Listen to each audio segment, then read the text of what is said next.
Welcome to our explainer of Tesla's Q2 2026 update. Today, we're unpacking the raw data and totally pulling back the curtain on what the company itself is calling its absolute most critical period of investment.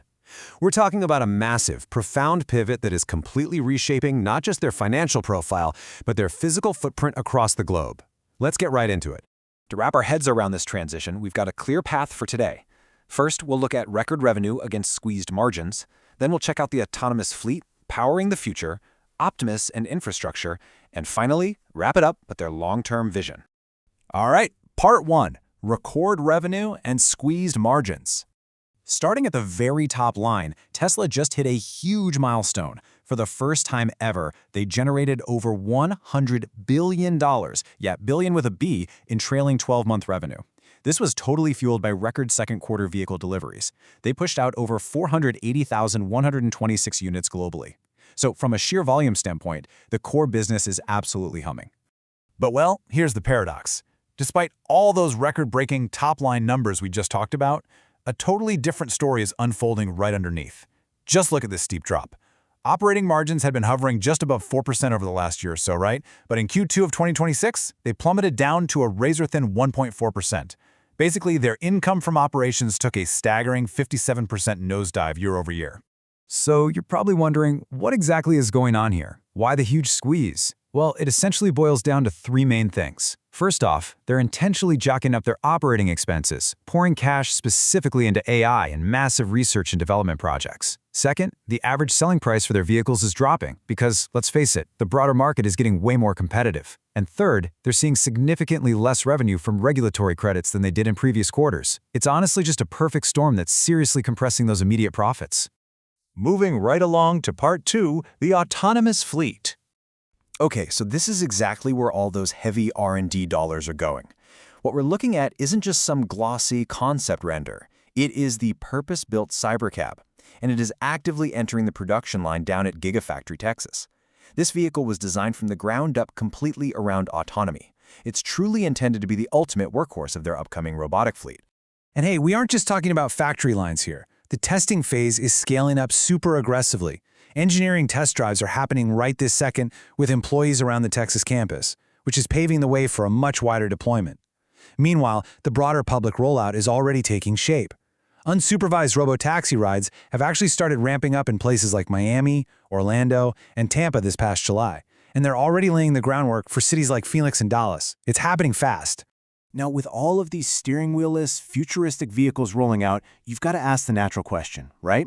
Is the foundational software behind all this, the full self-driving system, actually catching on with everyday consumers? Well, the data gives us a resounding yes. Active FSD subscriptions jumped an absolutely incredible 56% year over year, hitting 1.48 million. But what's even more telling is their 55% attach rate for new deliveries in North America. But simply, that means more than half of the people walking in to buy a new Tesla right now are choosing to add on that autonomous software subscription.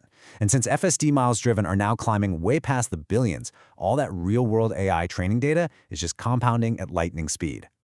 All right, let's switch gears a bit for Section 3, powering the future.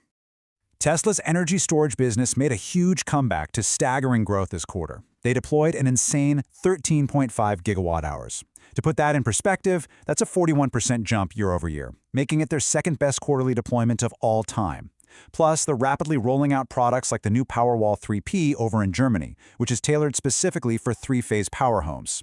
Oh, and crucially, that massive new megafactory in Texas is nearing completion and will start churning out industrial-scale megapacks later this year. This whole segment is just booming right now, and it's giving Tesla some absolutely critical revenue diversification. Which brings us to Section 4, Optimus and infrastructure. You want to talk about a dramatic shift in internal priorities? Get this. Tesla actually decommissioned their traditional Model S and X manufacturing lines over at the Fremont factory, specifically so they could install their first-generation production lines for the Optimus humanoid robot. I mean, literally dismantling a legacy car production line to make way for humanoid robots. If that doesn't perfectly capture this pivot, I really don't know what does.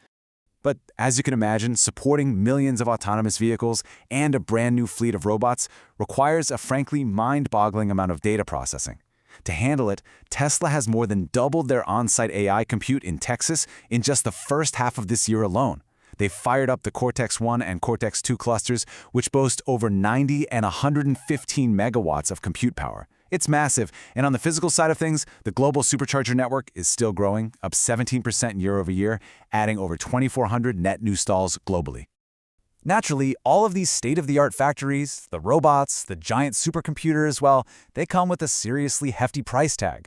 This quarter, capital expenditures ballooned to $5.789 billion. That is a 142% increase from last year. And honestly, this massive number is the exact reason for that steep margin squeeze we talked about at the very beginning of this explainer. They are deliberately sacrificing short-term operational margins to bankroll this absolute behemoth of a physical and digital infrastructure build-out. And that perfectly sets up our final part, Section 5, the long-term vision. At the end of the day, Tesla just doesn't view itself as simply a car company anymore. What they're attempting to do is vertically integrate solar energy, industrial storage, autonomous transit, AI compute, and robotics all into one single cohesive loop. They literally refer to this ecosystem as a world of amazing abundance. The master plan here is that traditional hardware-related profits will eventually be matched or even totally eclipsed by super high-margin profits from AI, software, and their autonomous fleet. That being said, the company is actually being really transparent about the fact that getting to this sci-fi future isn't going to be a smooth ride. In their update, they explicitly state that as they revolutionize transportation and energy, quote, scaling will be nonlinear, and we are focused on long-term value creation. So they know it, and they're flat-out warning investors, absorbing these massive upfront costs is absolutely going to make for a pretty bumpy financial road in the near term. So here is the ultimate question I want to leave you with today.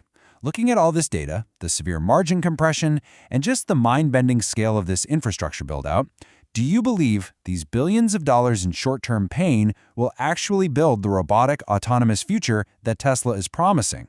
It's an incredibly high-stakes pivot for sure, and you can bet we'll be watching the data super closely in the quarters to come.